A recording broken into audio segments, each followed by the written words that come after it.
Hello everyone. तो आज के इस लेक्चर में हम बात करेंगे सदिश और अदिश के बारे में, यानी स्केलर्स और वेक्टर्स के बारे में हम बात करेंगे। हम आज के लेक्चर के बाद समझ चुके होंगे कि वेक्टर्स के क्या कितने टाइप्स होते हैं, वेक्टर्स होते क्या हैं, यानी सदिश और उनके प्रकार।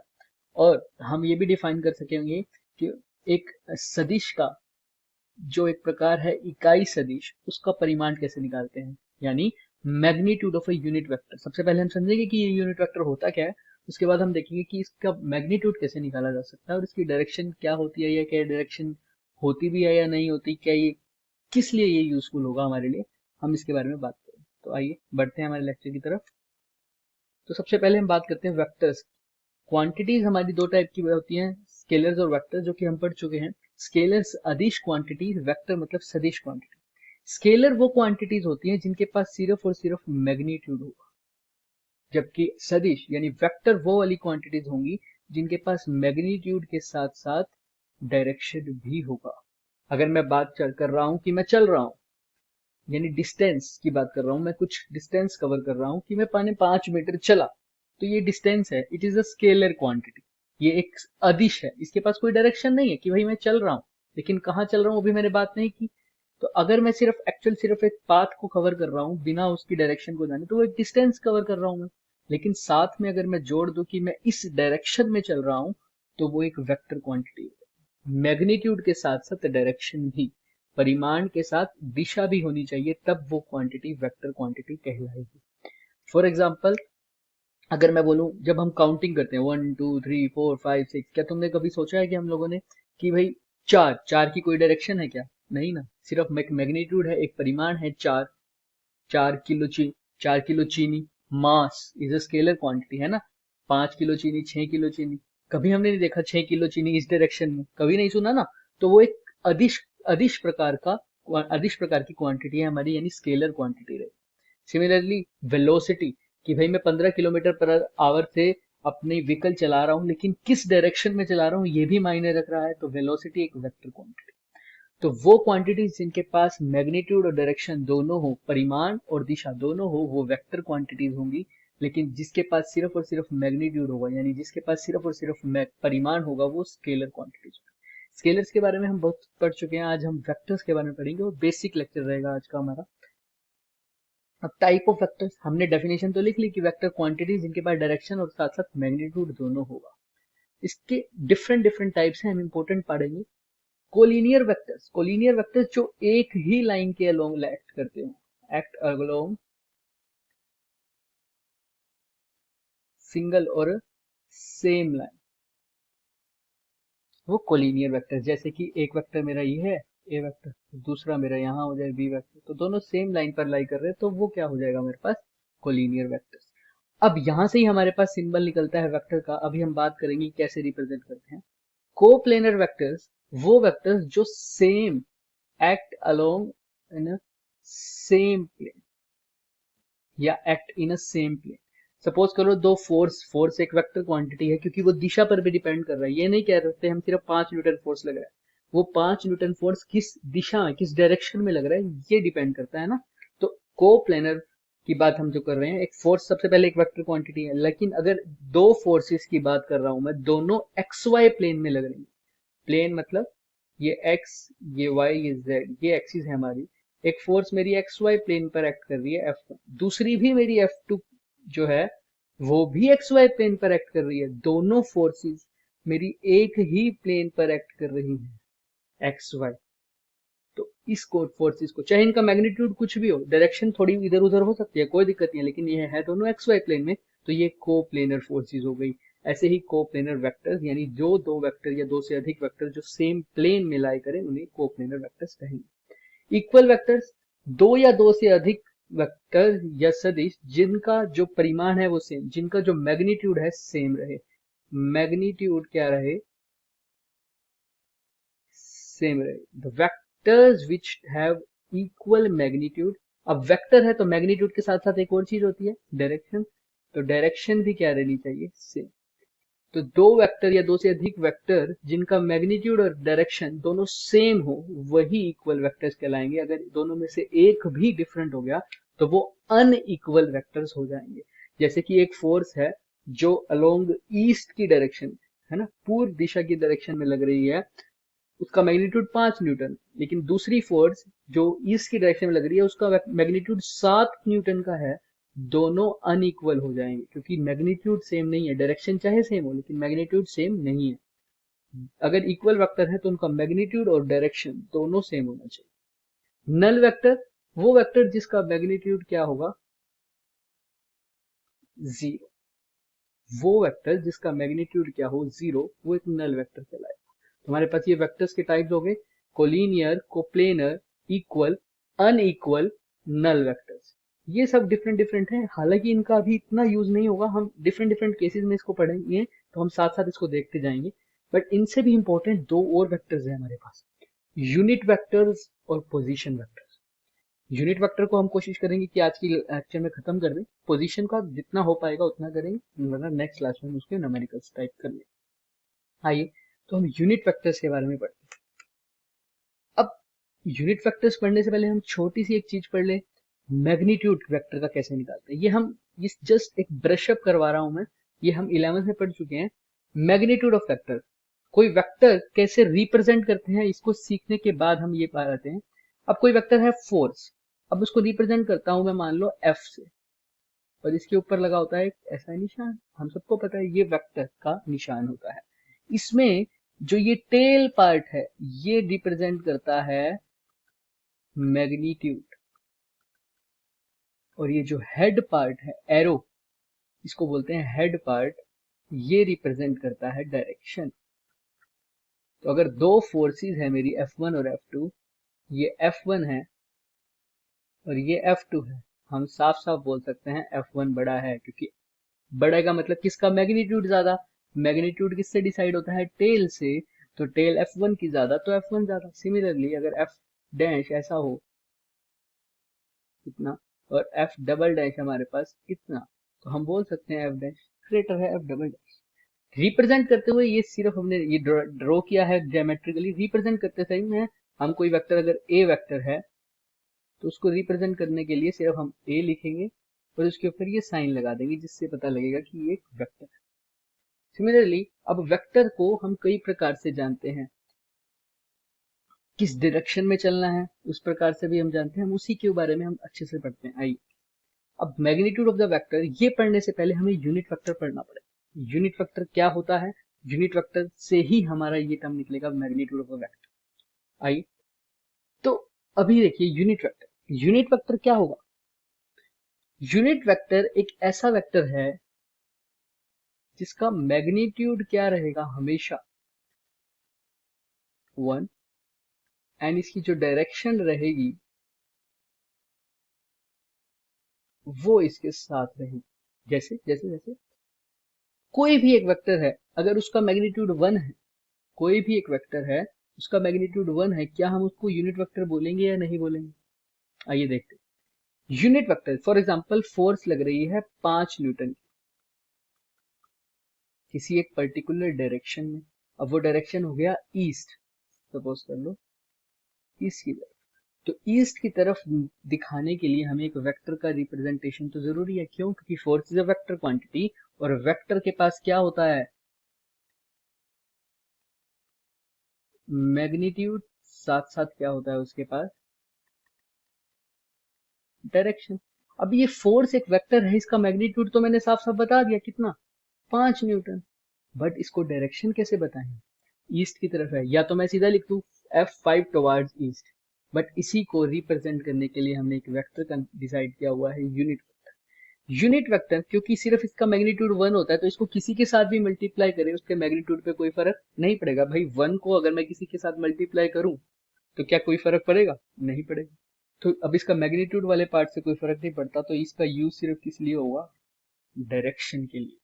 तो यूनिट वेक्टर हर वेक्टर के साथ यूज हो सकता है, सिर्फ और सिर्फ उस वेक्टर की क्या बताएगा, ये डायरेक्शन बताएगा। अगर फोर्स के लिए एक यूनिट वेक्टर लिखना हो तो मैं सपोज कर लो ईस्ट की डायरेक्शन में एक यूनिट वेक्टर डिफाइन कर देता हूं आर, इसके ऊपर कैप लगा देंगे, ये कैप जो होता है ये यूनिट वेक्टर का सिंबल होता है, ये हो गया यूनिट वेक्टर ऑफ फोर्स। अगर अलोंग ईस्ट डायरेक्शन में लिया है तो इसको मैं लिख सकता हूँ 5 आर कैप, ये मेरा जो फोर्स ये जो 5 है ये पार्ट बता रहा है मुझे मैग्नीट्यूड, और ये जो आर कैप है ये मुझे बता रहा है इसकी डायरेक्शन। तो यूनिट वेक्टर का दिमाग में रखेंगे, क्वेश्चन आ सकता है कि यूनिट वेक्टर किस लिए यूज होता है, तो क्वेश्चन आएगा तो यूनिट वेक्टर किस लिए यूज होगा हमारा, सिर्फ और सिर्फ डायरेक्शन बताने के लिए। उसका मैग्नीट्यूड सिर्फ 1 होगा, कोई यूनिट नहीं, सिर्फ और सिर्फ वेक्टर का मैग्नीट्यूड यूनिट वेक्टर का हमेशा 1 रहेगा। चाहे वो फोर्स का यूनिट वेक्टर हो, चाहे वो डिस्प्लेसमेंट का हो, चाहे वो किसी भी क्वांटिटी का हो, इलेक्ट्रिक फील्ड का हो, कुछ भी, उसका हमेशा मैग्नीट्यूड क्या रहेगा, 1, always 1। It's an important thing. आइए हम बात करते हैं आगे। यूनिट वेक्टर को हम बोलेंगे इकाई सदिश, लिख लेते हैं यहाँ पर इकाई सदिश, क्योंकि इनका मैग्नीट्यूड यानी इनका परिमाण एक होता है इसीलिए इसको इकाई बोलते हैं। आइए अब फॉर एग्जांपल हम एक क्वेश्चन करते हैं अपना। अब इस क्वेश्चन के अंदर हम क्या कर रहे होंगे, इस क्वेश्चन के अंदर हम बात करते हैं, एक वेक्टर है हमारे पास जिसका मैग्नीट्यूड ए है। अब यूनिट वेक्टर उसका दे रखा है ए कैप। भाई सिंपल सी बात है, अगर मैं फोर्स के यूनिट वेक्टर को एफ कैप से भी लिख दूं तो कोई फर्क नहीं पड़ेगा ना, ये तो रिप्रेजेंट करने का एक तरीका है। एक वेक्टर है ए वेक्टर, ठीक है, इसका मैग्नीट्यूड दे रखा है ए। तुम्हें क्या बतानी है इसकी, यूनिट वेक्टर उसका है ए कैप। हम क्वेश्चन से ज्यादा समझते हैं इसलिए हम क्वेश्चन के जरिए ही समझेंगे। हमें इसके यूनिट वेक्टर को निकालना है कि इसका यूनिट वेक्टर क्या होगा। आइए थोड़ा सा हम बात करते हैं। अब एक वेक्टर है, यूनिट वेक्टर या कोई भी वेक्टर है, उसको रिप्रेजेंट करने का तरीका क्या है कि अगर ये हमारे पास, हमने फोर्स के ही वेक्टर की बात करी, उसका वेक्टर लिया था हमने आर कैप। अभी तो फोर्स को अगर मैं रिप्रेजेंट करूं तो दो चीजों से रिप्रेजेंट करूंगा, एक इसका मैग्नीट्यूड, मैग्नीट्यूड के लिए हम एक मॉडुलस ऐसा सिंबल लगाते हैं जो मैग्नीट्यूड को रिप्रेजेंट करता है, और ये मैग्नीट्यूड किसका है, एफ वेक्टर का। तो ये पार्ट बताएगा हमें इसका मैग्नीट्यूड। अब साथ में भाई अगर फोर्स एक वेक्टर क्वांटिटी है तो इसके मैग्नीट्यूड के साथ साथ इसका होगा डायरेक्शन। तो फोर्स का मैग्नीट्यूड तो हमने ऐसे दिखा दिया मॉडुलस से, लेकिन इसकी डायरेक्शन कैसे दिखाएंगे, इसकी डायरेक्शन दिखाने के लिए हमें साथ में दिखाना पड़ेगा इसका कौन सा वेक्टर, यूनिट वेक्टर। तो यूनिट वेक्टर हमने आर कैप से रिप्रेजेंट किया था, तो हम यहाँ पर लिख देते हैं आर कैप। तो ये इसकी क्या बताएगा, डायरेक्शन। अब ध्यान से देखिए, अगर आर कैप निकालना हो मुझे तो मैं कैसे निकालूंगा, ऑब्वियस सी बात है, एफ वेक्टर डिवाइडेड बाय उसका मैग्नीट्यूड। तो यूनिट वेक्टर निकालने का सबसे अच्छा तरीका क्या है, वेक्टर को उसके मैग्नीट्यूड से डिवाइड कर दो, यूनिट वेक्टर निकल जाएगा। ये यूनिट वेक्टर अब किसका आया हमारे पास, फोर्स, फोर्स का यूनिट वेक्टर। तो किसी भी यूनिट वेक्टर का मैग्नीट्यूड निकालना हो तो हम क्या करें, किसी भी यूनिट, हाँ यूनिट वेक्टर को भी निकालना हो ऐसे समझो, तो हम क्या करेंगे, vector divided by its magnitude. Unit vector निकालना हो कोई भी, देखो एफ एक वेक्टर है, इसका जो हम रिप्रेजेंट करेंगे इसका मैग्नीट्यूड प्लस डायरेक्शन। अब मैग्नीट्यूड इसका कैसे निकालेंगे, एफ कैप, और इसकी डायरेक्शन निकालेंगे यूनिट वेक्टर से। अगर मुझे क्वेश्चन में पूछ लिया कि बताओ इसका यूनिट वेक्टर क्या होगा, यानी आर कैप, तो उसको निकालने का तरीका क्या है, वेक्टर को उसके मैग्नीट्यूड से डिवाइड कर दो। यानी यहाँ पर वेक्टर था फोर्स, उसके मैग्नीट्यूड का था F cap, F modulus, modulus से हमने डिवाइड कर दिया। ये वेक्टर है, ये क्या है वेक्टर का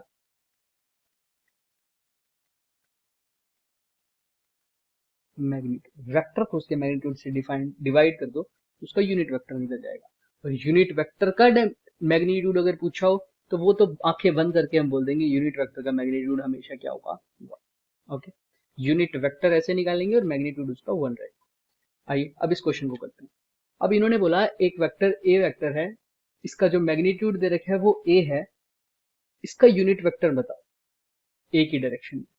तो चेक कर लेते हैं, अगर एक ए वेक्टर है, इसको रिप्रेजेंट करने का तरीका क्या होता है, उसका मैग्नीट्यूड जिसको हम मॉडुलस से लिखते हैं, साथ में उसकी डायरेक्शन, डायरेक्शन के लिए इन्होंने यूनिट वेक्टर लेना है, वो दिया हुआ है ए कैप। तो ए कैप क्या है हमारे पास, हमें निकालना क्या, यूनिट वेक्टर ही निकालना है।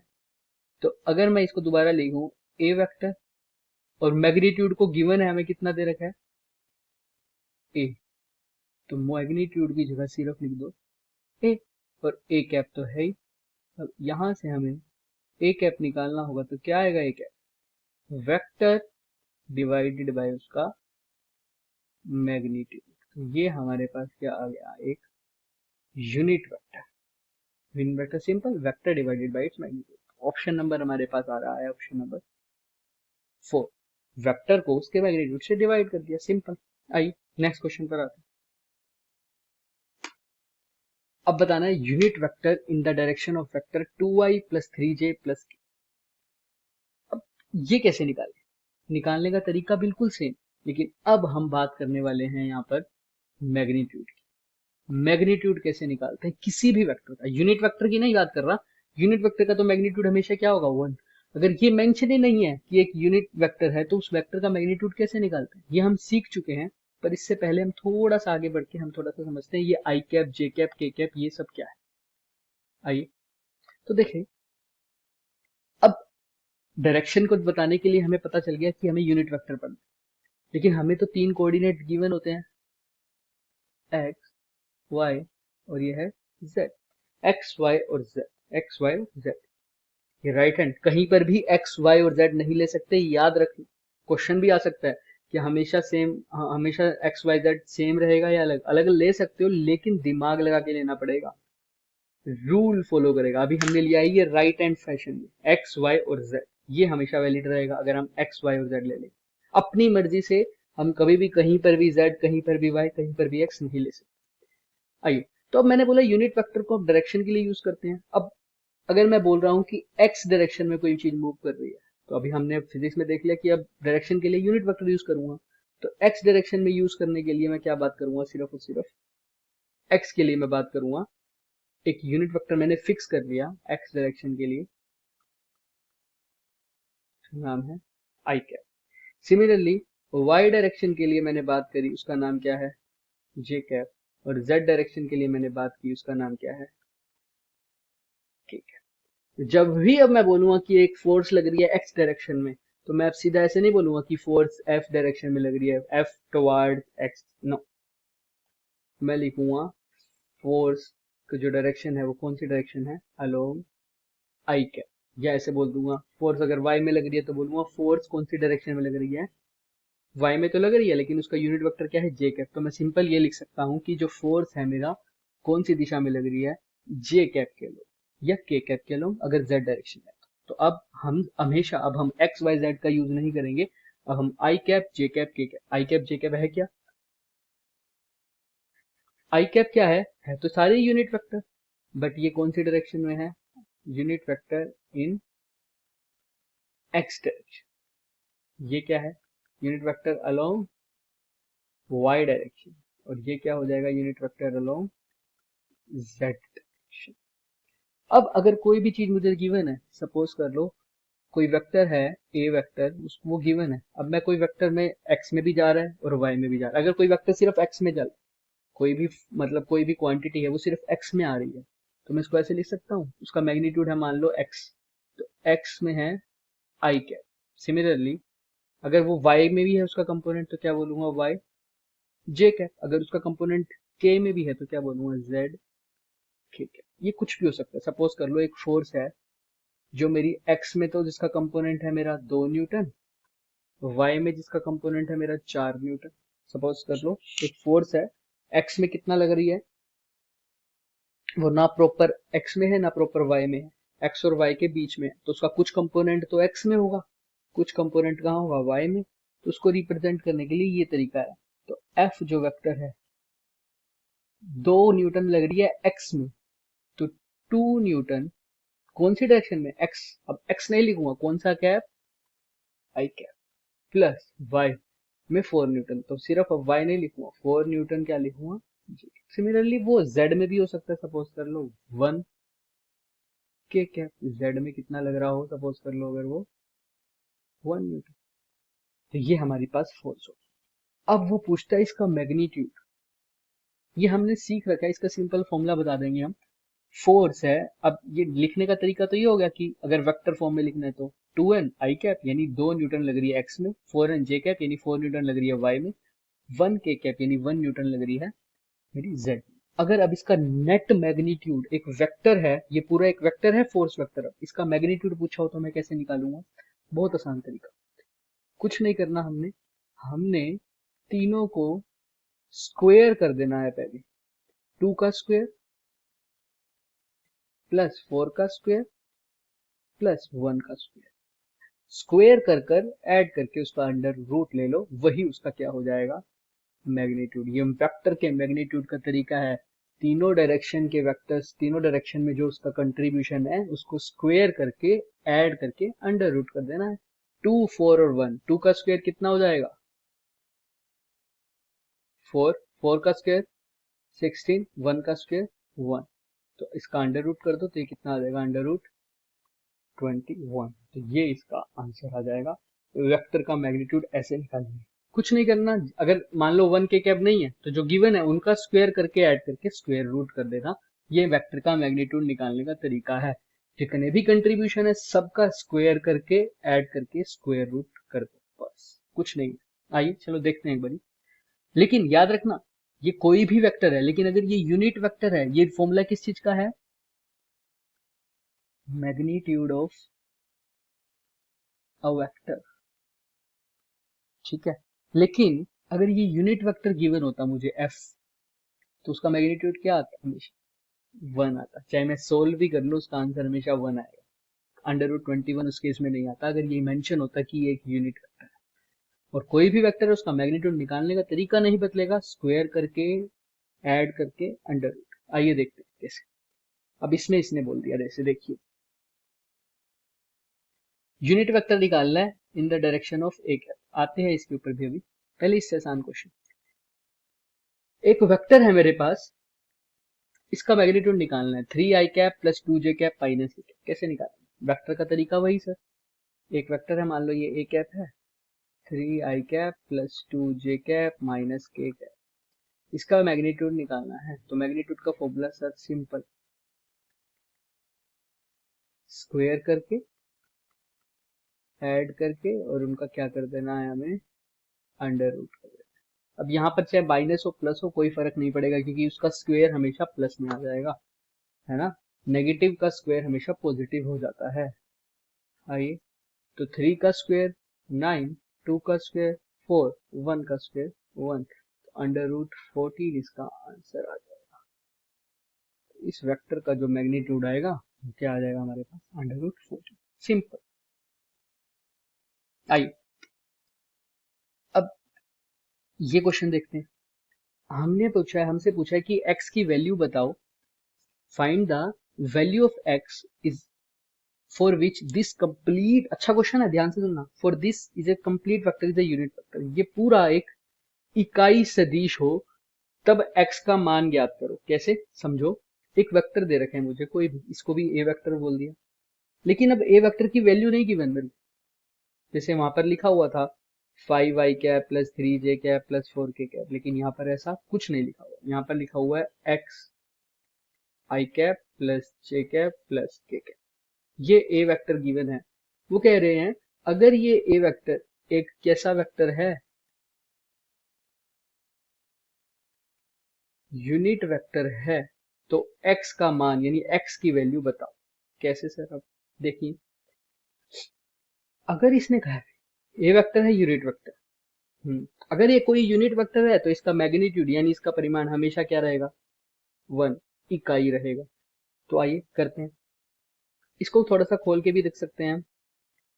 एक्स आई कैप प्लस एक्स जे कैप प्लस एक्स के, अब ये थोड़ा सा सही लगेगा। अब अगर इस वेक्टर का हम नहीं समझते, हमें यूनिट वेक्टर है कुछ नहीं पता, हमें पता है एक वेक्टर है इसका मैग्नीट्यूड निकालना है, तो हमें मैग्नीट्यूड का फॉर्मूला आना चाहिए, तो वो फॉर्मूला लगा देते हैं हम नॉर्मल। देखो क्वेश्चन को कैसे अप्रोच करना है सिर्फ हमने यही समझना है। तो मैग्नीट्यूड का फॉर्मूला क्या होता है? सारे कंपोनेंट्स का स्क्वायर करके ऐड करके क्या कर दो? अंडर रूट कर दो। यहाँ पर तो सारे कंपोनेंट्स की वैल्यू क्या है? x, j में भी x, k में भी x, तो x का ही स्क्वायर, फिर दोबारा से x का स्क्वायर, फिर दोबारा से x का स्क्वायर। तो a वेक्टर का जो मैग्नीट्यूड आएगा वो क्या आएगा? Under root 3x square. इसको मैं सोल्व करूंगा तो क्या आ जाएगा? अंडर रूट 3 बाहर आ जाएगा, अंडर रूट 3 ऐसा रह जाएगा, एक्स आ जाएगा बाहर। तो ए वेक्टर का जो मैग्नीट्यूड है वो x√3 आया है, x√3। लेकिन आपको पता है ये वेक्टर कैसा है, यूनिट वेक्टर, और इसका मैग्नीट्यूड होना क्या चाहिए, बोलो बोलो बोलो, सोचो सोचो सोचो। ए वेक्टर अगर यूनिट वेक्टर है तो इसका मैग्नीट्यूड वेरी 1 होना चाहिए, और इसकी वैल्यू आई कितनी है, x√3।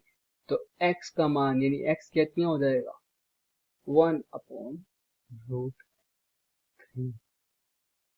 x की वैल्यू 1/√3 हो जाएगी। अगर ये वेक्टर मेरा यूनिट वेक्टर है तो x की वैल्यू 1/√3 हो जाएगी। आप चेक भी कर सकते हैं, x की वैल्यू 1/√3 करिए और फिर इसका मैग्नीट्यूड निकालिए, इसमें पुट करके वैल्यू, इस a की वैल्यू दोबारा निकालना, x की वैल्यू पुट कर देना 1/√3, आंसर हमेशा 1 आएगा। इससे प्रूफ होता है, इससे ये साबित होता है कि a वेक्टर यूनिट वेक्टर है। लेकिन कब, जब x क्या होगा, 1/√3। कुछ नहीं करना, समराइज कर देता हूँ। हमने मैग्नीट्यूड का फॉर्मूला लगाया, सिंपल, ठीक है। लेकिन हमको पता है, हमने फॉर्मूला तो लगा दिया, लेकिन आंसर आना क्या चाहिए, क्योंकि ये यूनिट वेक्टर है इसलिए आंसर आना चाहिए 1। तो हमने सीधा 1 पुट करी वैल्यू और एक्स की वैल्यू निकाल दी 1/√3। क्लियर है। आगे आगे आगे चलते हैं। अब थोड़ा सा क्वेश्चन को और डिफिकल्ट करते हैं, डिफिकल्ट नहीं, थोड़ा सा कॉम्प्लेक्स कर देते हैं, हल्का सा, ज्यादा नहीं। अब एक यूनिट वेक्टर निकालना है इन द डायरेक्शन ऑफ ए। सोचिए, अब ए एक वेक्टर दे रखा है मुझे, कितना है, 2i cap plus 3j cap plus, ठीक है। इसका यूनिट वेक्टर निकाल, जिसकी भी डायरेक्शन में निकालना उसका यूनिट वेक्टर, जैसे कि फोर्स की डायरेक्शन में निकाला था तो उसका नाम क्या था, r कैप, तो वो r कैप निकालना था। अब ए की डायरेक्शन में कोई और मान लो a कैप, तो तरीका वही, उसकी वैल्यू निकालनी है यूनिट वेक्टर। ए वेक्टर को मैं क्या लिख सकता हूँ, पहले इसका मैग्नीट्यूड और फिर इसकी डायरेक्शन, डायरेक्शन के लिए यूनिट वेक्टर, और यही यूनिट वेक्टर तो निकालना है, और बार बार पढ़ चुके हैं। यूनिट वेक्टर मतलब वेक्टर को उसके मैग्नीट्यूड से क्या कर दो, डिवाइड कर दो, बस सिंपल। अब वेक्टर तो तुम्हें गिवन है, कितना कितना गिवन है vector, 2i cap plus 3j cap minus plus k cap, divide by इसका मैग्नीट्यूड। मैग्नीट्यूड निकालने का तरीका तो हम अभी सीख ही चुके हैं।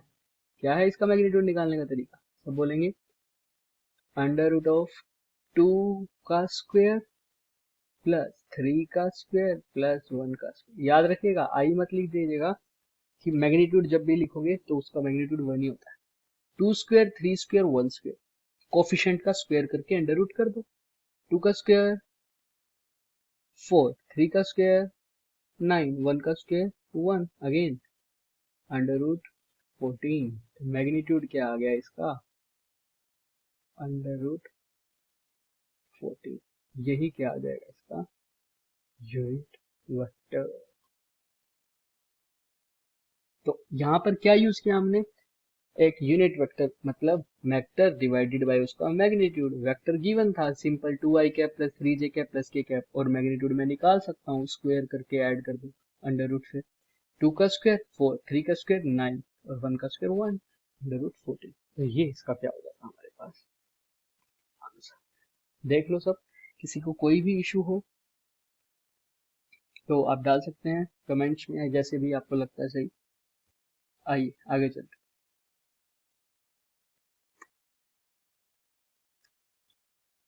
अब इनमें से यूनिट वेक्टर कैसे निकालें, बहुत अच्छा क्वेश्चन है। इनमें से बताओ यूनिट वेक्टर कौन सा होगा, सोचो, i cap plus j cap i/√2, k cap minus j कैप√2, i cap plus j कैप/√2, कैसे पता चले, सोचेंगे हम। देखो, यूनिट वेक्टर पहचानना है तो यूनिट वेक्टर का दो निशानी, यूनिट वेक्टर सबसे पहले यूज होता है डायरेक्शन के लिए, तो यहाँ डायरेक्शन की कोई बात हो रही है ना। एक और चीज भी तो थी ना, यूनिट वेक्टर का मैग्नीट्यूड हमेशा क्या होता है, 1। तो हम इन सब का मैग्नीट्यूड निकाल के देख लेंगे, जिसमें आंसर 1 आया वो यूनिट वेक्टर है, जिसमें नहीं आया वो यूनिट वेक्टर नहीं है। सपोज करते हैं फर्स्ट वाला उठाते हैं। पहले केस में क्या है, आई कैप प्लस जे कैप, तो एक वेक्टर दे रखा है आई कैप प्लस जे कैप, यानी आई के आगे भी 1 होगा, जे के आगे भी 1 होगा, तो इसका मैग्नीट्यूड निकालने का तरीका सर 1 का स्क्वायर प्लस 1 का स्क्वायर, ऑब्वियस सी बात है ये आएगा √2, तो ये तो नहीं होगा, आंसर 1 आना चाहिए था। ऐसे ही इसके अंदर तो आई है ही नहीं, सॉरी जे है ही नहीं और के भी नहीं है, तो सिर्फ 1/√2, तो इसके अंदर देख इसको वेक्टर बोल देते हैं बी, तो इसका मतलब 1/√2 का स्क्वायर और उसका अंडर रूट, स्क्वायर से रूट कट गया तो 1/√2 का आंसर आ जाएगा, ये भी नहीं होगा। अब थर्ड ऑप्शन ले लेते हैं, थर्ड ऑप्शन में क्या कह रहा है, ये बात कर रहा है, यहाँ पे लिखते हैं, तो ये है -j1/√2 जे कैप, इसको अच्छे से लिख लेते हैं, मैं जे वाली चीज पहले लिख रहा हूँ बस, और कोई फर्क नहीं है, तुम चाहो तो बाद में भी लिख सकते, +1 के कैप, इसका भी वही मैग्नीट्यूड निकालने का तरीका तो सेम, 1/√2 का स्क्वायर, माइनस का स्क्वायर तो 1 ही प्लस ही हो जाएगा ना, 1/√2 का स्क्वायर हो जाएगा 1/2, प्लस 1 का स्क्वायर कितना हो जाएगा 1, ये हो जाएगा 3/2, √2/2, ये भी नहीं हो सकता क्योंकि इसका आंसर भी क्या आ रहा है 1 नहीं आ रहा, तो हो सकता है लास्ट हो। आइए अब यहाँ पर ध्यान से देखिए, ये एक वेक्टर है, अब इसको कैसे कर सकते हैं हम, ध्यान से देखो, इसको सेपरेट भी कर सकता हूँ, I cap by √2 plus J cap by √2, यानी आई कैप का कोफिशिएंट भी 1/√2, जे कैप का भी 1/√2, तो करने का तरीका वही, 1/√2 का स्क्वायर यानी 1/2, फिर 1/√2 का स्क्वायर यानी 1/2, 1/2 और 1/2 1, और अंडर रूट ऑफ 1 1, तो इसका मैग्नीट्यूड क्या आया 1, तो ये कैसा वेक्टर है, यूनिट वेक्टर है, सिंपल। मैंने ये जो 1/2 आया ये कैसे आया सर, 1/√2 का स्क्वायर करके, ये याद रखना, मैंने स्क्वायर करके सिर्फ कुछ डिफरेंट नहीं किया, वही स्क्वायर करके ऐड करके अंडर रूट किया, जिसका आंसर 1 आ गया, वो यूनिट वेक्टर है, अदरवाइज नहीं, तो ये भी नहीं है, सेकंड भी, थर्ड भी नहीं है, सिर्फ और सिर्फ क्या है हमारा यूनिट वेक्टर हमारे पास 4। तो आइए थोड़ा सा आगे बढ़ते हैं,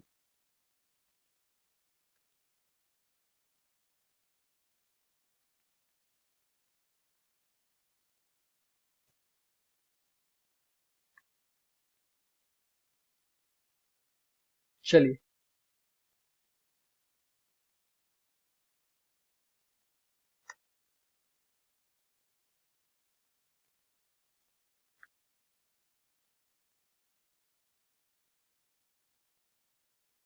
तो नेक्स्ट, यहाँ तक हमारे पास यूनिट वेक्टर की सारी चीजें खत्म होती हैं।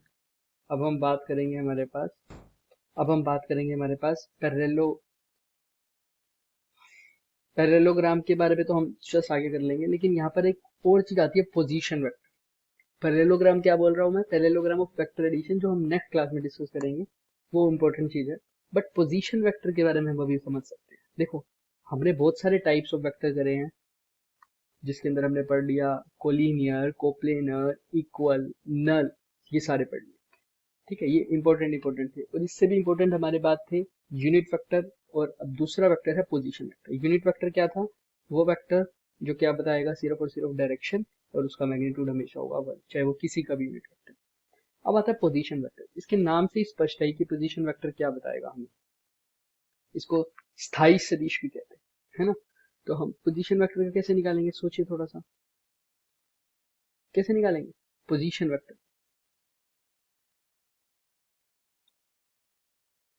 पोजीशन वेक्टर हमारे पास क्या होगा,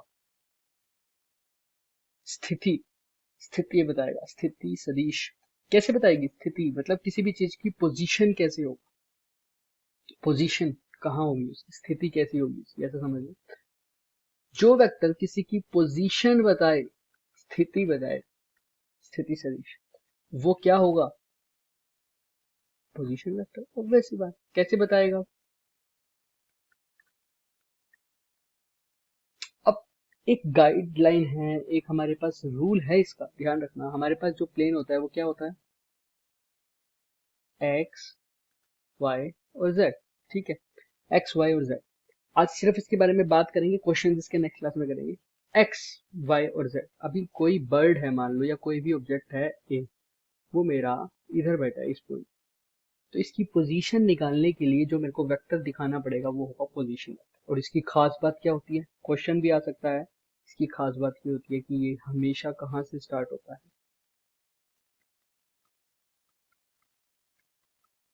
हमेशा ओरिजिन से स्टार्ट होगा। तो ओरिजिन मतलब यहाँ बीच से, तो अगर ए का पोजीशन वेक्टर बताना है तो ओरिजिन से लेकर एक लाइन खींच दो, कहाँ तक सर, ए पॉइंट तक, ये इसका क्या हो जाएगा पोजीशन वेक्टर। इसको तुम R1 भी बोल सकते हो। तो R1 क्या हो जाएगा,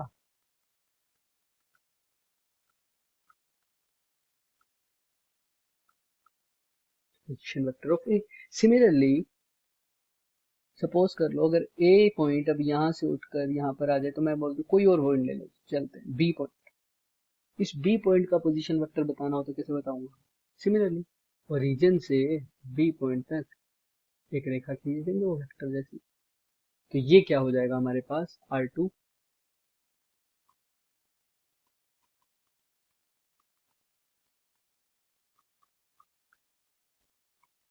पोजीशन वेक्टर ऑफ बी। तो पोजीशन वेक्टर ऑफ ए आ गया, पोजीशन वेक्टर ऑफ बी। तो पोजीशन वेक्टर जो किसी का पोजीशन बताए, और वो कैसे बताएगा सर, पोजीशन वेक्टर बताने का सबसे अच्छा तरीका क्या है, पोजीशन वेक्टर कैसे बताएगा, ओरिजिन से उस पॉइंट तक, जिस पॉइंट की आप बात कर रहे हो, जिसकी पोजीशन बतानी है, उस पॉइंट तक एक रेखा खींच दी हमने, बिल्कुल वेक्टर की तरह, है ना। तो यहाँ पर ये R1 हो गया position vector of A, R2 हो गया पोजीशन वेक्टर ऑफ बी। अब अगर एक ध्यान से सुनना, एक और वेक्टर भी होता है डिस्प्लेसमेंट वेक्टर। पोजीशन वेक्टर और डिस्प्लेसमेंट वेक्टर हम कल बात करेंगे अच्छे से इनके न्यूमेरिकल्स पे। आज हमारा मेन फोकस था यूनिट वेक्टर्स और वेक्टर्स के टाइप्स। तो अगर एक वेक्टर, मान एक बंदा जो है वो ए से बी की तरफ चला जाए, पहले ए पर बैठा है और अब कहाँ चला गया, बी पर, तो वो बंदा अपनी पोजीशन से क्या हो गया, डिस्प्लेस हो गया। तो उस चीज को दिखाने के लिए जो वेक्टर यूज होता है उसको बोलते हैं डिस्प्लेसमेंट वेक्टर। अगर नहीं समझ में आया कोई बात नहीं, हम नेक्स्ट क्लास में करेंगे, बट दिमाग रखना, ए से बी की तरफ कोई बंदा शिफ्ट हो गया तो वो डिस्प्लेस हो गया। तो डिस्प्लेसमेंट दिखाने के लिए जो वेक्टर यूज हो रहा है वो है डिस्प्लेसमेंट वेक्टर। तो पोजीशन वेक्टर की खास बात, वो हमेशा ओरिजिन से स्टार्ट। अब जैसे यहाँ पर है, हल्का सा एग्जांपल देखते, एक पर्सन है जो पहले तो कैसा था, रेस्ट पर था, 2 मीटर स्टार्ट करता है नॉर्थ पर। थोड़ा सा इसको ब्रेनस्टॉर्म किया जाएगा, सोचिएगा इसके बारे में, है ना। इनिशियली कैसा है, रेस्ट पर, और वो 2 मीटर चलता है नॉर्थ की तरफ। अब हमारे पास north, south, east and west ऐसा होता है। तो वो 2 मीटर चल रहा है नॉर्थ यानी ऊपर की तरफ, सब अभी के लिए मान लो। और फिर कहाँ चल रहा है, 1 मीटर ईस्ट यानी राइट की तरफ।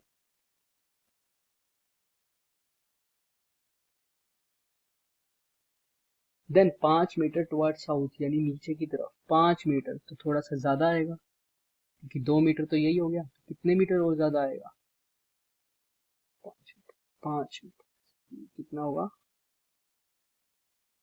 और उसके बाद 3 मीटर जाता है वेस्ट, वेस्ट मतलब यहाँ लेफ्ट की तरफ। तो लेफ्ट की तरफ जाता है कितने मीटर, 3 मीटर, 1 मीटर तो यही हो गया, थोड़ा यहाँ पे। तो तुमको बताना है उसका पोजीशन वेक्टर कैसे निकालना, सोचना इसके ऊपर, थोड़ा सा सोचिए कैसे निकालेंगे हम इसका पोजीशन वेक्टर।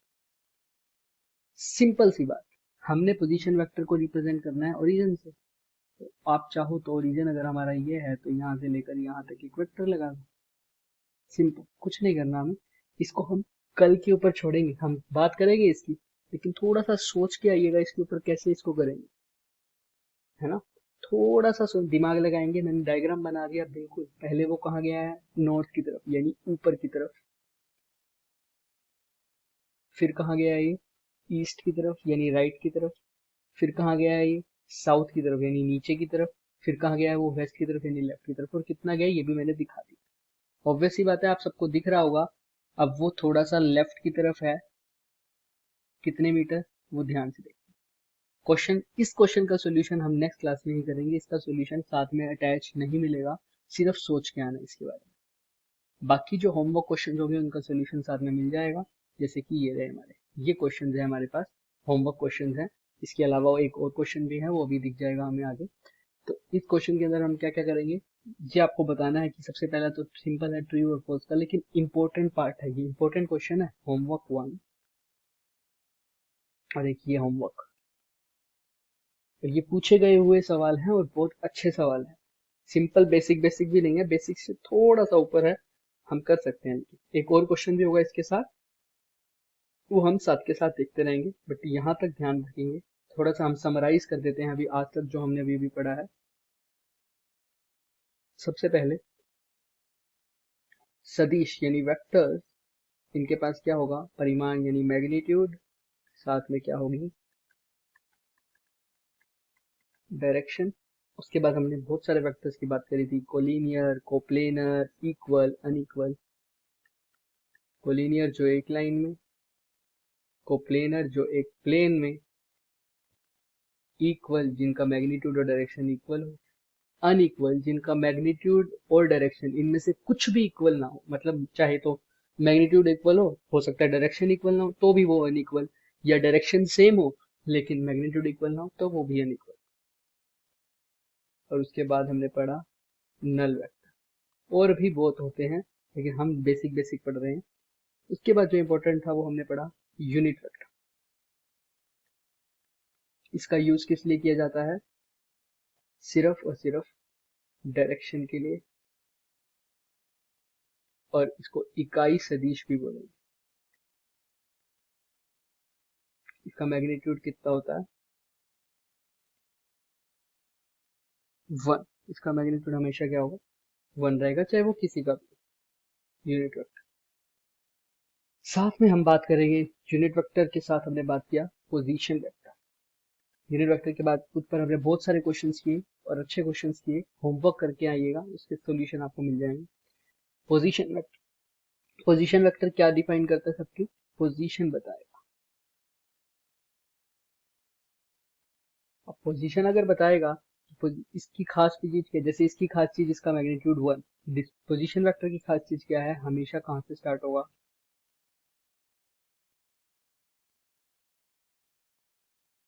हमेशा ओरिजिन से स्टार्ट होगा। तो पोजीशन वेक्टर इस चीज का पोजीशन बताएगा। तो आज के लिए हम इतना ही रखेंगे, नेक्स्ट क्लास से हम थोड़ा सा स्पीडली काम करेंगे क्योंकि आज का बेसिक लेक्चर था हमारे, तो सबको अपने अपने कंसेप्ट को ब्रश अप करने का टाइम मिल जाएगा। आप सभी अपनी जो 11th क्लास की बुक किसी को भी आप रेफर कर सकते हैं, उससे आपको थोड़ा सा आइडिया मिल जाएगा कि हमने कहाँ से स्टार्ट करना है। ये आज का लेक्चर बहुत बेसिक था, लेकिन अगेन वो जो क्वेश्चन हमने किए हैं यूनिट वेक्टर के, वो इंपॉर्टेंट क्वेश्चन है, उन्हीं को आप रिवाइज, उसको दोहराना जरूरी है। और उसके अलावा कोई भी डाउट हो तो आप बता सकते हैं। Thank you. कल के लिए होमवर्क ध्यान से रख के आइएगा, उसी को होमवर्क डिस्कस करेंगे, सॉल्यूशन आपको मिल जाएगा, और एक पोजीशन वेक्टर वाला जो क्वेश्चन है उसको ध्यान से रखें। Thank you and have a nice day.